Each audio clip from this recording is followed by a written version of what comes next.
CEOs and chief people officers and HRDs and L&Ds that I work with. So a big part of this is trying to fill a gap, which is not an MBA, even though I've run in the past like mini MBAs.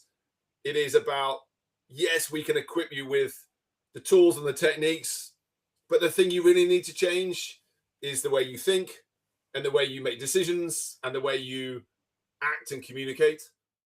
Welcome to Career Coaching Secrets, the podcast where we talk with successful career coaches on how they built their success and the hard lessons they learned along the way. My name is Davis Nguyen, and I'm the founder of Purple Circle, where we help career coaches scale their business to $100,000 years, $100,000 months, and even $100,000 weeks. Before Purple Circle, I've grown several 7- and 8-figure career coaching businesses myself, and have been a consultant at 2 career coaching businesses that are doing over $100 million each. Whether you're an established coach or building your practice for the first time, you'll discover the secrets to elevating your coaching business.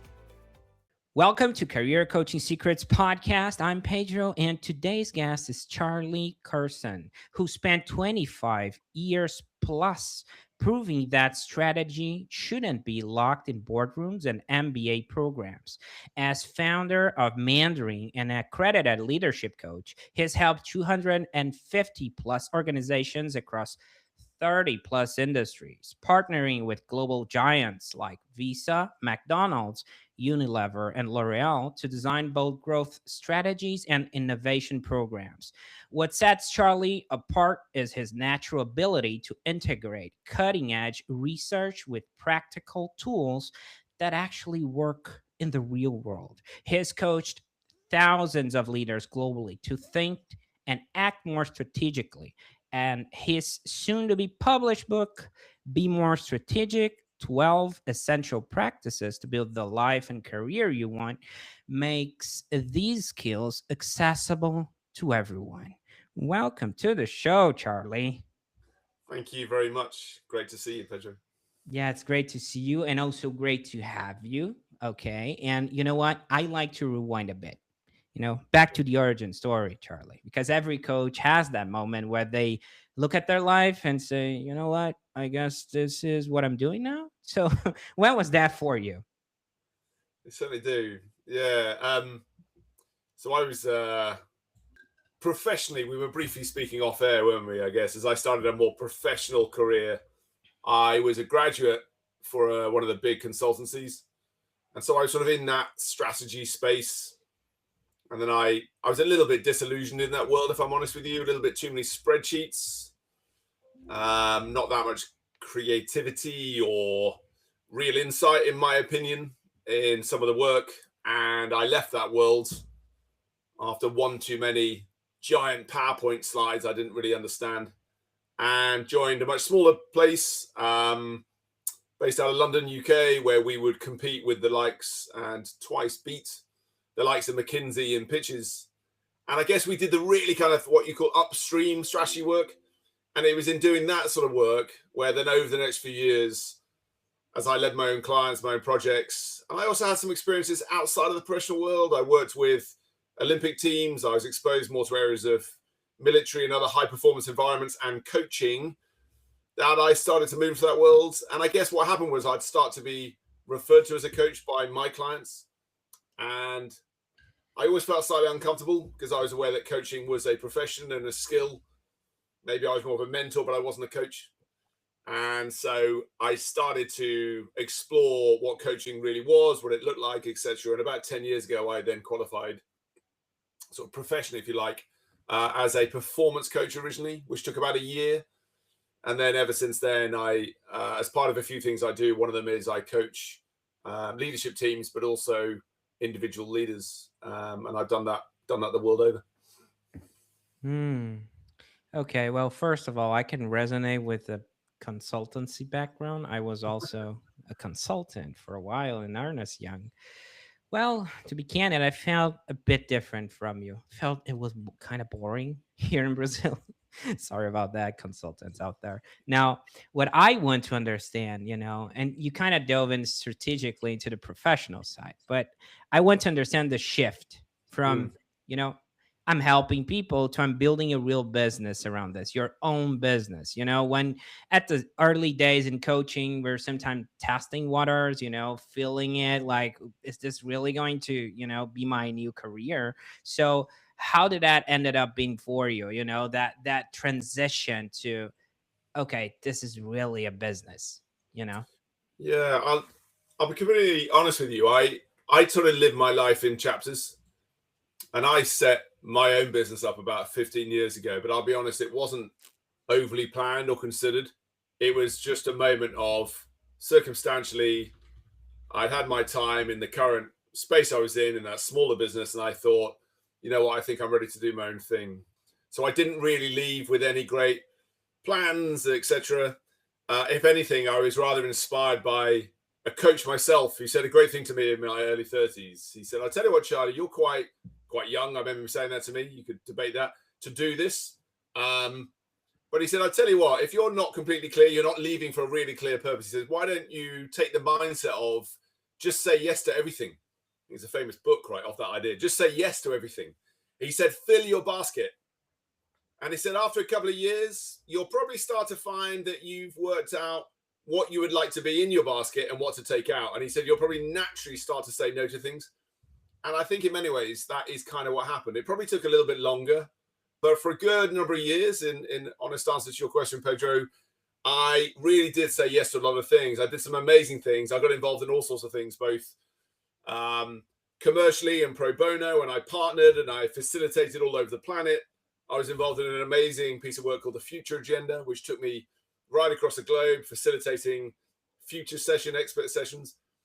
And then probably around, I'd say 10 years ago, to answer your question, I started to think, right, okay, I'm getting a feel now for what I feel is both something I would really enjoy doing, but also could be commercially viable. And I guess that's where I started to get much clearer on what I was about.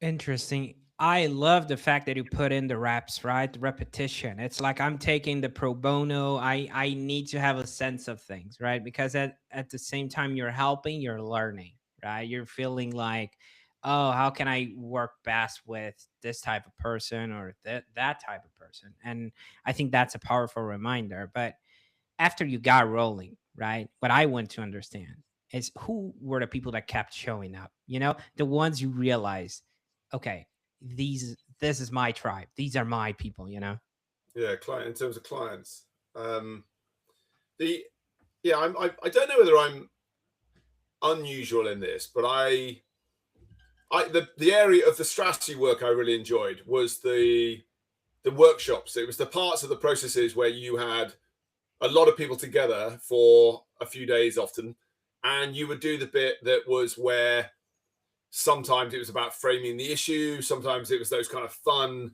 ideas stages, sometimes it was the much harder making choices. Much more for me, the strategy side of it, before you got into making decisions and tough choices, and then you had to get really clear on what direction we're taking, what capabilities we will require, what do we need to stop, what do we need to prioritize, what do we need to plan, etc., etc. And that part of what I did, I always really enjoyed. So in doing those sessions, you are in many ways using a combination of skills, strategy skills, facilitation skills, mediation skills, coaching skills. There's quite a lot of psychology, but of course the key is, Pedro, it's all about people, isn't it? It's all about helping people, groups, individuals to achieve their potential. So I guess if you wind forward to what I do nowadays, I tend to do three things, really, I guess. I tend to still do bits of consulting, but much more the workshop side. I tend to be the guy that comes in and does the classic offsite. I'm asked to run and design those things or put a team together. So I still do that, but probably more in an advisory capacity. So to your question about who tends to come back, there's a lot of clients I work with, large corporates to SMEs to scale-ups. I have a real passion for those sort of early stage businesses. And I will often be the guy that helps to run and design those sort of strategy and or leadership team sessions. And I guess what brings me back is I'm able to do both. And you kind of need to do both, I think, helping a team to work out, pause and think, well, what's happened historically? Where are we as a team? How's the team dynamic? What's our direction? How do we need to change our mindset and our behaviors in order to make sure that future happens brings me into the other two areas I do. So there's the sort of consulting side I still do bits of. I do coach. I do kind of your purist type coaching, if you like, where I have coaching clients as individuals, and I do team coaching. And I also do a lot of capability building. So I guess the part of it that started to really build over the last 10 years, and twins to my previous answer about where the business started to take more shape and structure, was where people would start to say to me, you'd be running a project, the workshop would finish, and you'd have someone look at you, maybe the door closed privately, and they would say, this is really exciting, this direction we've set, but I'm petrified. I'm going to get found out, the sort of imposter syndrome, or can you help to teach our team how to do this, as in to think more strategically? So that little part of it, and hence the name of the book, became a big part of what the last 8-10 years have been, which is helping to upskill people on what being strategic is all about. And in many ways, I've ended up combining those worlds, and I'm sometimes called a strategy coach or maybe a strategic leadership coach, albeit I personally find that a little bit long-winded. Yes, I love that. The petrified, the imposter syndrome is like, eventually these people are gonna find out I don't know anything about this stuff. It's like it's so surreal, and it happens to us like on a daily basis. Yeah. Even though sometimes we have like proof, right, that you're helping people. Oh my God, I can totally resonate with that. Now, what I want to understand, right, it's now the marketing side. So it looks like you have somewhat of a hybrid approach, right? You facilitate teams, you facilitate leaders, individuals. So how do those people usually find their way to you? Yeah, a few ways normally. In the larger businesses, in the sort of corporations, it is, I don't know, it's nearly always referrals. People tend to come around like that. People move jobs. And then I guess once you've done one good job for someone, you just become a part of their fabric. They trust you, they rely on you.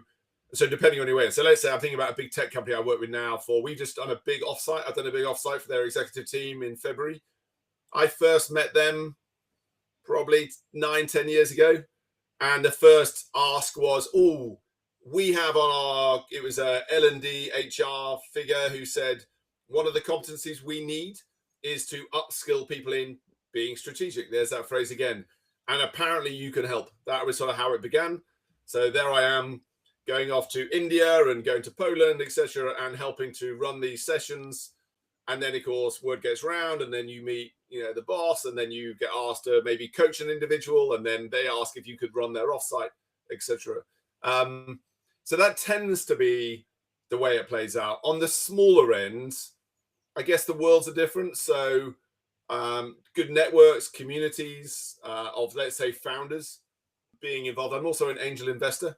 So those worlds are a little bit different. And so it might be more of you meet people through, I don't know, sort of whether it's a networking thing or through some of your work or you're running an event. I also do quite a lot of, I mentioned the pro bono thing. You talk about doing the reps. I really enjoy putting events on. And yes, some of them are overtly, we'll do a good thing, and you may end up working with someone as a result. But I'll be honest with you, sometimes it's just good fun. Sometimes it may be an opportunity to work with a partner. So for example, I have a long-standing partner I've worked with who is completely different world to me. He was a comedian, and then he went into the world of upskilling and training comedians. He's trained some big name comedians. He specializes in improvisation techniques. So his running joke is, you start a session and he looks at a terrified audience and he says, if any of you are dreading that this is that day I make you stand up and pretend to be a teapot, that sort of thing. And then sure enough, he's like, right, everyone stand up. So partnering with people is also a great way, I guess, and has been a great source of learning new techniques. But naturally, of course, your client bases cross-pollinate. So yeah, I guess that's a big part of where a lot of my clients have come from. Interesting. Okay. Now let's talk business for a second, right? The structure. So people find you, right, through a referral or your even, the network in the communities, and they resonate with your work. And eventually They want to know what working with, Mandarin or Charlie looks like. And everyone builds their coaching business a bit differently. So when someone actually becomes a client, Charlie, what does that experience look like right now?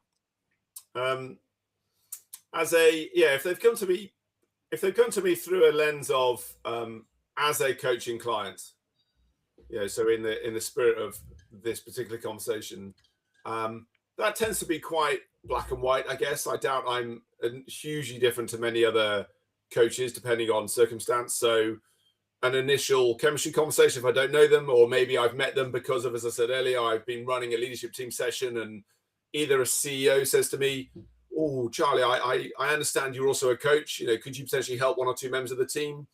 So there's often an initial chemistry conversation. I think that's a really healthy thing. I also have coaches, so I will actually often encourage them or ask them, "Have you spoken to other people?" I think that's really important. And then if they're keen to continue, there's a little bit of, there's the commercials. You said talking business and how it tends to work. And again, I don't think I'm any different to many others. You're often asked, how does this typically work? So if you're doing individual work, then I would typically start off by setting out, we're probably going to work over 6 sessions over about 6 months. Each one of them will be X long. We can do them as a mixture of online, possibly in person, etc., etc. So that sort of approach, I guess, I'll still use today.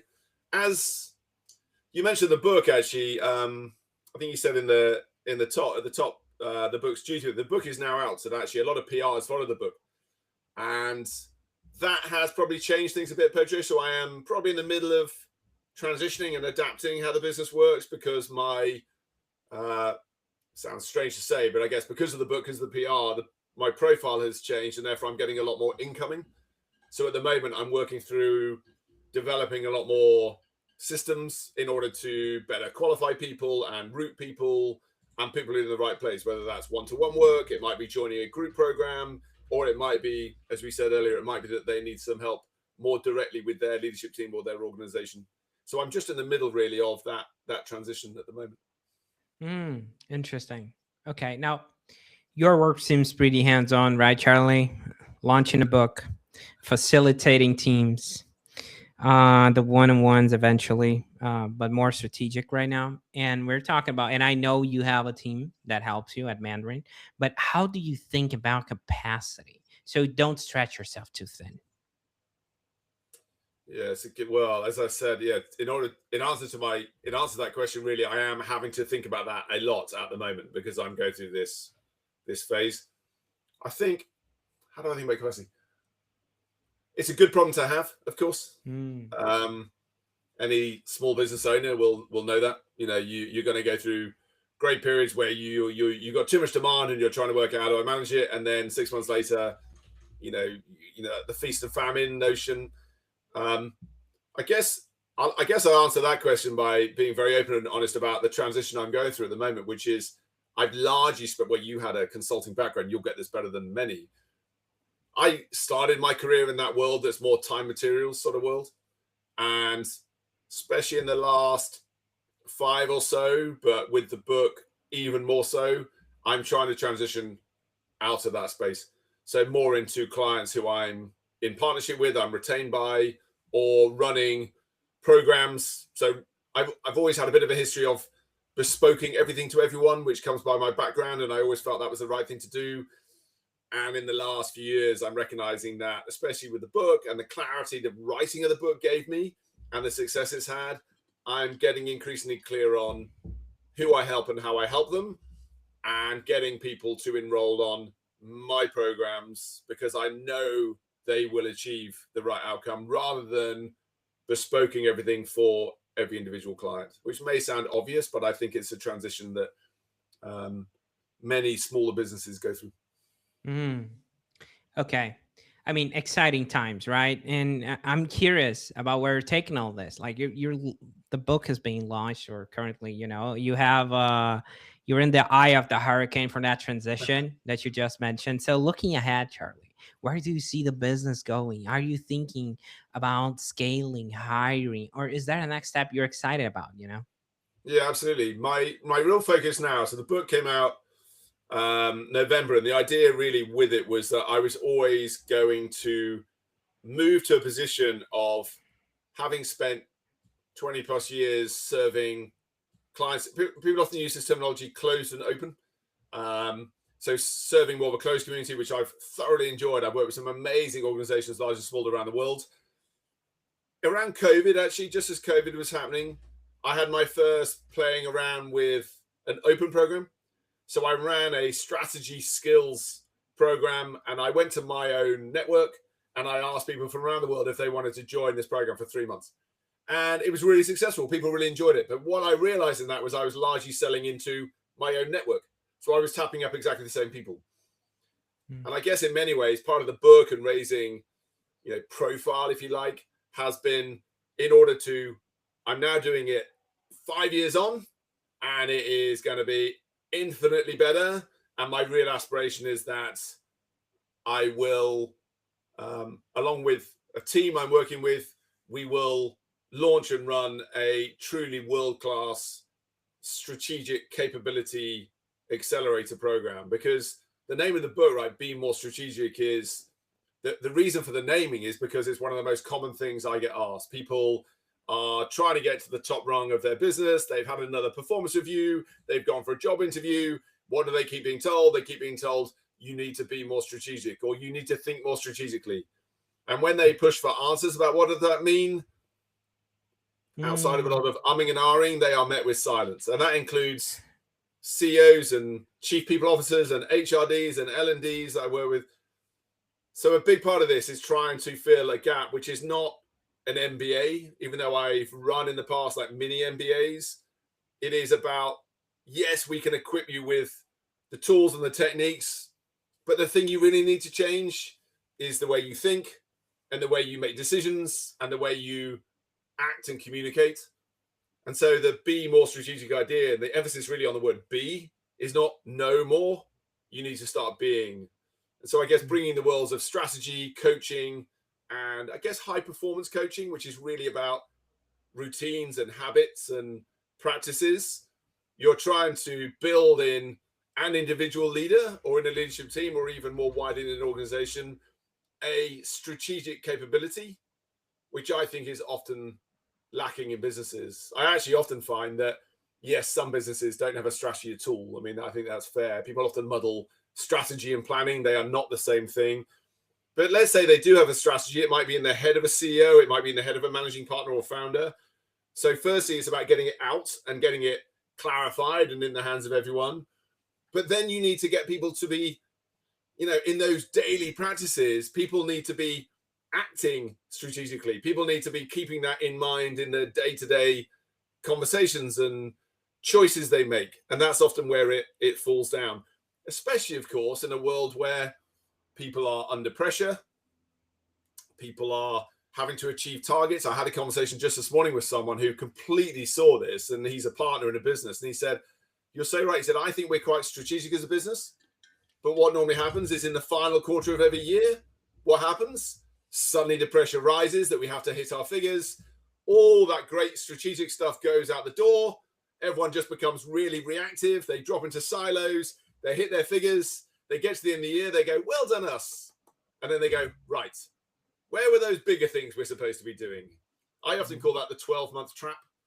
A lot of businesses, a lot of teams do that. So back to your question, what I would love to do is to become the go-to place for building strategic capability and leaders and leadership teams, whether that is a large corporate or it could be public sector, it could be even a pro bono project with a charity, because I've worked with all of them and I think the needs are just the same. Well, two things that I feel like I need to highlight is like when you mentioned they're like, yep, we need to be more strategic. And they're like just repeating a mantra, right? It's like, and then, okay, what does that exactly entail? And like, I don't really know, right?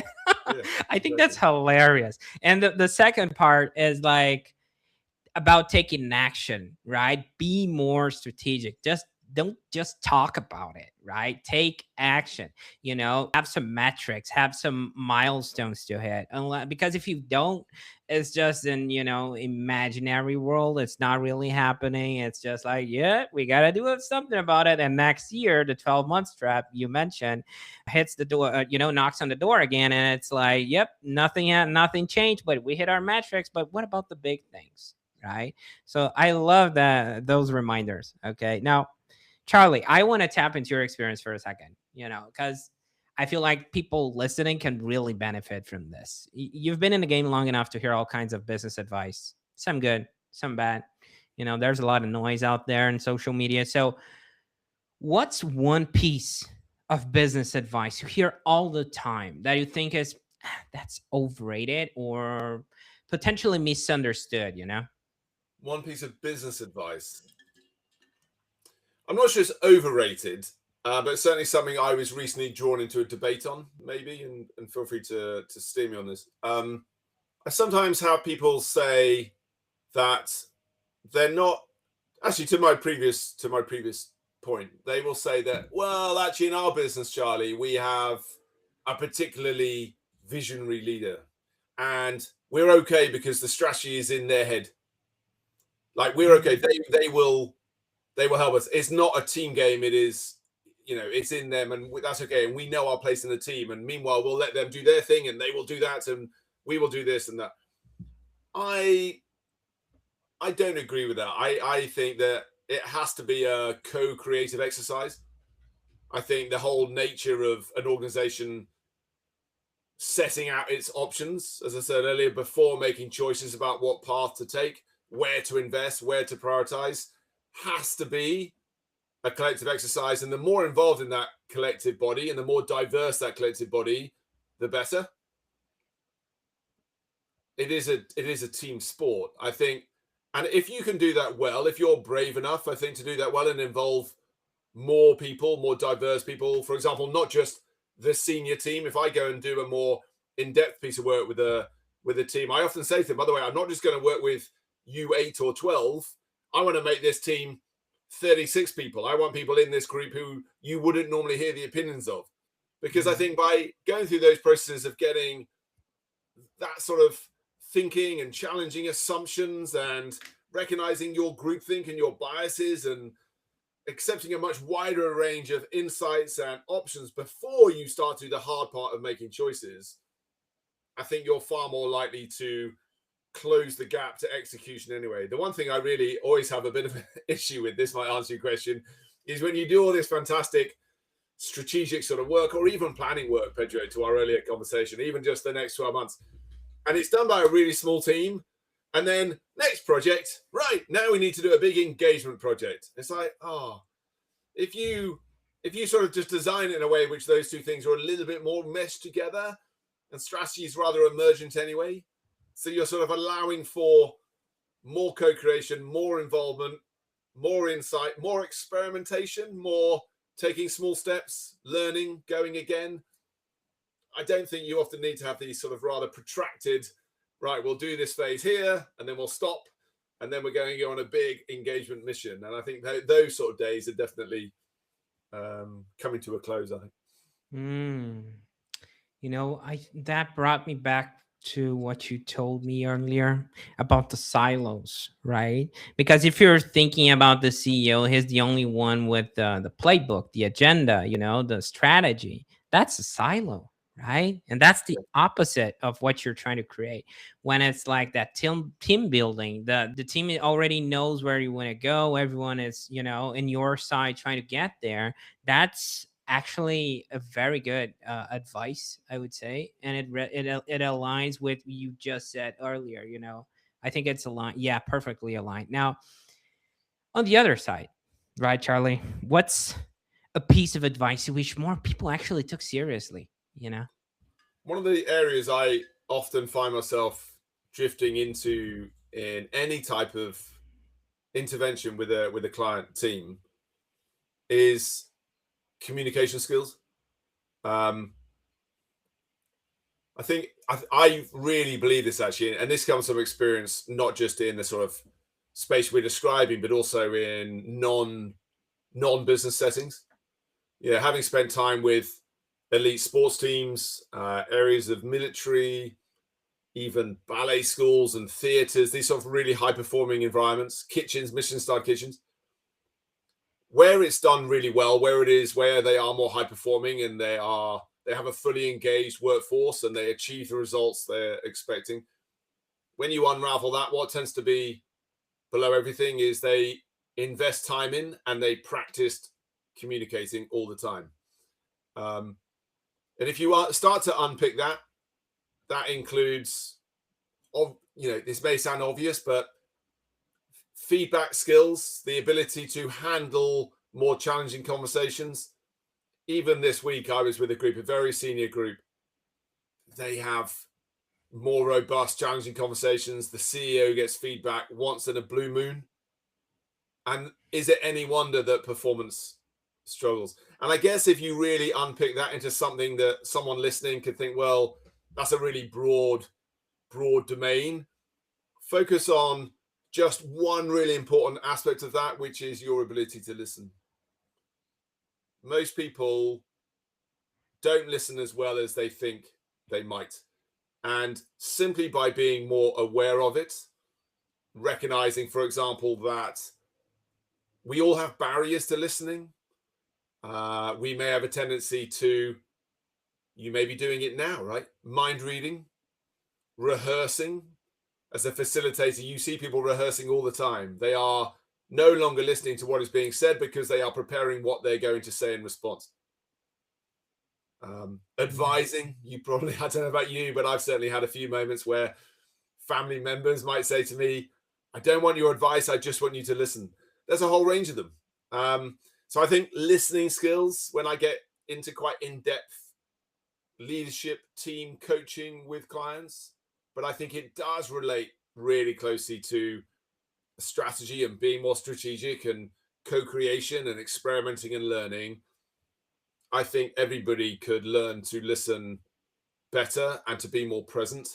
And I find in first-hand experience, it is probably the one thing that makes the biggest difference to both an individual, but also the way a team functions.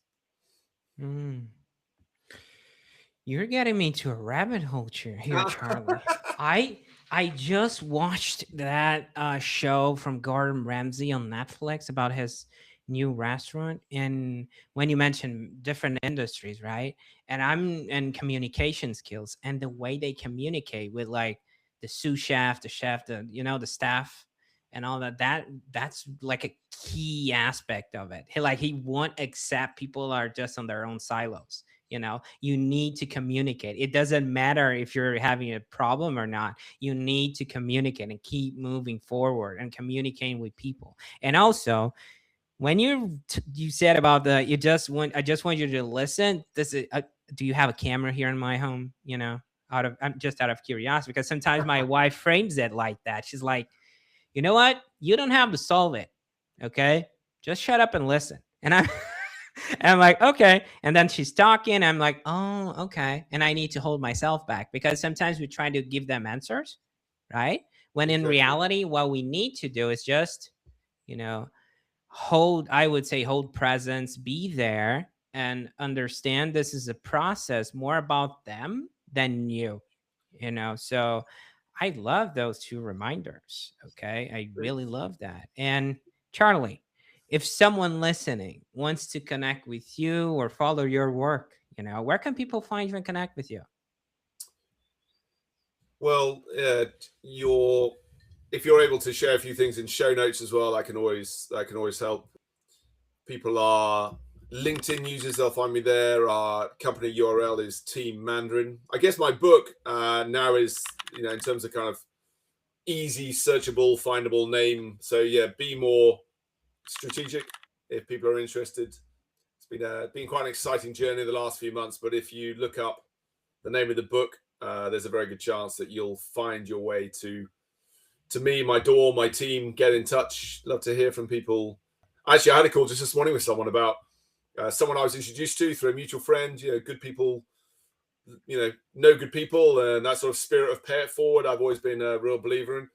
And we just had a good chat this morning about exactly that sort of idea of, you know what, jumping on a call with someone, having half an hour to share their stories. I'm always very happy to do that and find time for people. It's takes us full circle, doesn't it, really, in many ways, back to coaching. And what led me into coaching, I guess I am a people person first and foremost, and I enjoy helping people. I enjoy people achieving their potential, which is probably why I've ended up in that coaching space.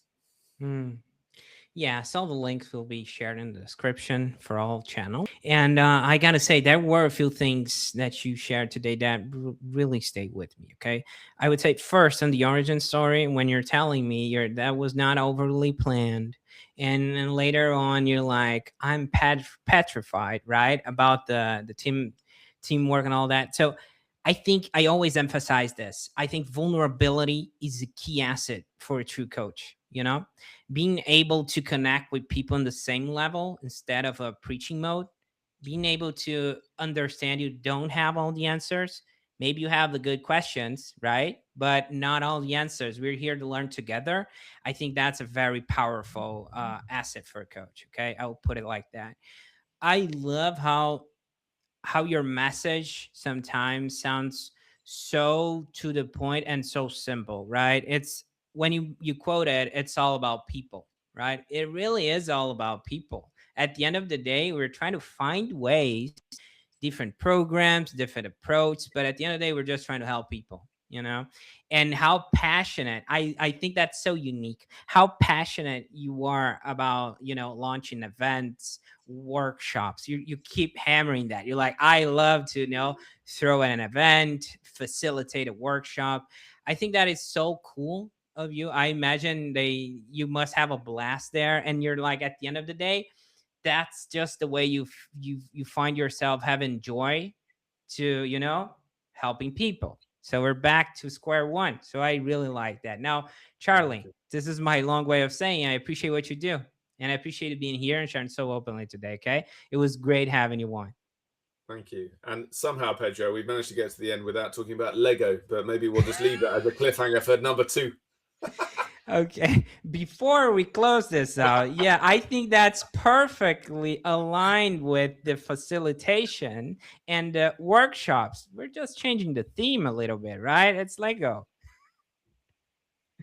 Yeah, I'm sorry. I've put you. There goes another rabbit hole. I think for those looking on camera, you can probably see them. If I move slightly, you can sort of see the little Lego figures behind me. So, yeah, for those listening, this sort of headline was: I do a lot of what you call serious play technique developed by Lego with 2 of the business schools back in the late 90s. It's now open source. Put it another way, I have 100 kilos of Lego in my office, which my children aren't allowed to touch. It's for use with adults and leaders. I've taken it through customs. I've taken it to India and Johannesburg and various other places, and had strange conversations with customs as they've been asking me, what are you doing with all this Lego? And I've tried to explain that I'm using it for events and running workshops. But it is super powerful, right? It's really effective I've used it to help individuals having midlife crises, to big complex problem in the oil and gas industry, to a music company setting their vision using Lego as a team built their vision in Lego. So effective was that it took only about an hour, and they ended up keeping it, and it sits in their boardroom to this very day. So yeah, and really it's about, of course, the power of stories, right? It's the fact that you're building it, not describing it, which is what makes it so effective. Wow, that's another rabbit hole. Okay. I appreciate that, Charlie. I appreciate you being here, sharing so open today. Okay. Great having you. Thank you. Thank you, Pedro. That's it for this episode of Career Coaching Secrets. If you enjoyed this conversation, you can subscribe on YouTube, Spotify, Apple Podcasts, or wherever you're listening to this episode to catch future episodes. This podcast was brought to you by Purple Circle, where we help career coaches scale their business to $100,000 years, $100,000 months, or even $100,000 weeks, all without burning out and making sure that you're making the impact and having the life that you want. To learn more about our community and how we can help you, visit joinpurplecircle.com.